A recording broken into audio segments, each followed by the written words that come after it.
Alors, je voudrais parler spécifiquement aujourd'hui de la partie discussion avec votre enfant. Euh, il y a une chose qui est certaine, c'est que votre enfant ne va pas décider où il va faire sa scolarité. Parce que des enfants peuvent être très heureux à l'école, avoir des tas de bons copains, etc. Mais avoir un très mauvais programme à l'école. Et donc, c'est à vous, en tant qu'adulte, de faire ce choix pour lui. Bon. Cependant, une fois que vous avez pris votre décision de faire l'école à la maison, vous n'allez pas lui amener comme ça, parce que ce n'est pas le meilleur moyen d'y arriver. Vous allez lui en parler. En principe, votre enfant va beaucoup aimer ça, cette idée de ne plus aller à l'école. Mais il sera crucial pour vous d'avoir un contrat moral avec lui. C'est-à-dire que vous allez lui dire, voilà, je te propose, en tête à tête, j'insiste bien là-dessus, pas les deux parents, d'abord celui qui va enseigner, hein, tout seul, en tête à tête.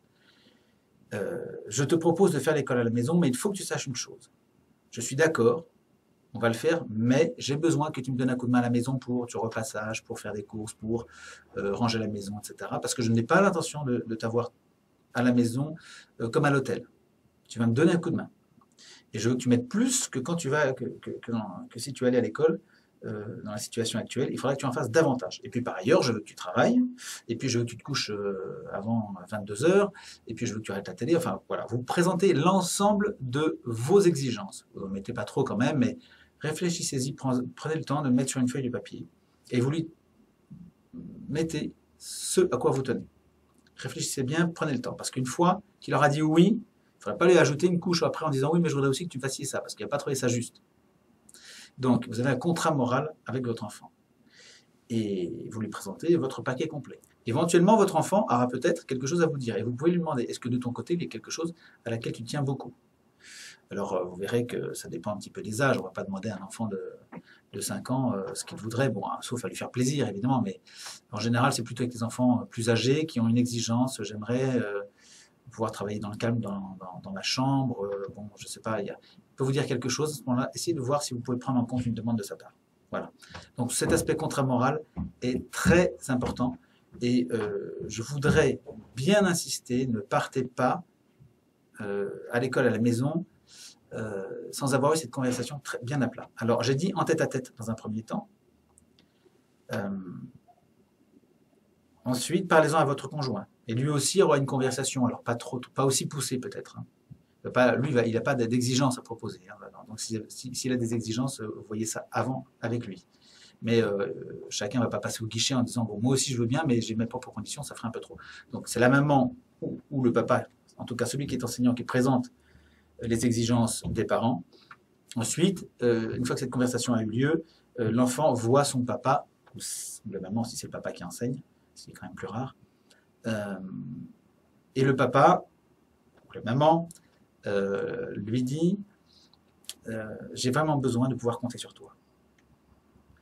C'est très important pour moi de sentir que tu es vraiment maintenant un grand et que maman ne soit pas, papa ne soit pas épuisé.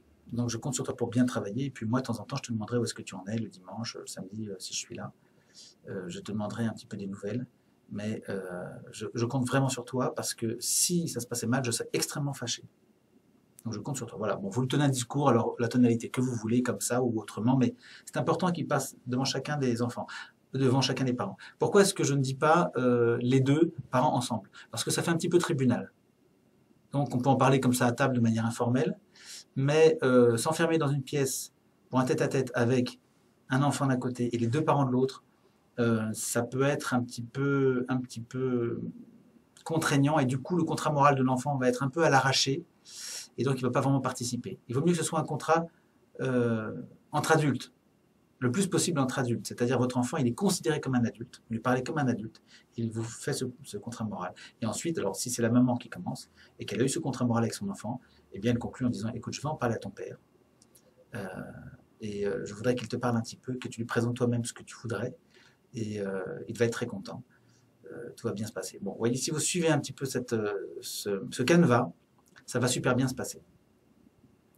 Voilà, donc quel est le point central de cette conversation? C'est vraiment que l'enfant participe. Et plus tard, quand il y aura des difficultés, qu'il n'a pas envie de travailler, etc., eh bien, il se rappellera qu'il a fait cette promesse. C'est inconscient. C'est un moteur, alors consciemment ou pas, je veux dire, il va se rappeler consciemment, mais inconsciemment, ce sera un moteur pour le faire bosser. Il ne va pas vous dire tout d'un coup, mais j'ai jamais voulu faire l'école à la maison, tu me casses les pieds. Il ne pourra pas le dire, l'enfant. Et il ne pourra pas non plus traîner jusqu'à 2 heures de l'après-midi au lit en vous disant je suis fatigué, j'ai pas envie de travailler, puisqu'il vous aura dit oui, je m'engage à travailler. D'accord? Voilà. Ça va être beaucoup plus favorable, bénéfique, propice à votre travail commun. Bien sûr, ça ne suffira pas, hein. On va vous donner des tas d'autres trucs par la suite, mais ce sera la pierre angulaire de votre travail à la maison. Vous aurez ensemble un très très bel accord, une harmonie, et donc là-dessus, il pourrait y avoir des discordances plus tard, mais de toute façon, vous avez une fondation qui est très solide.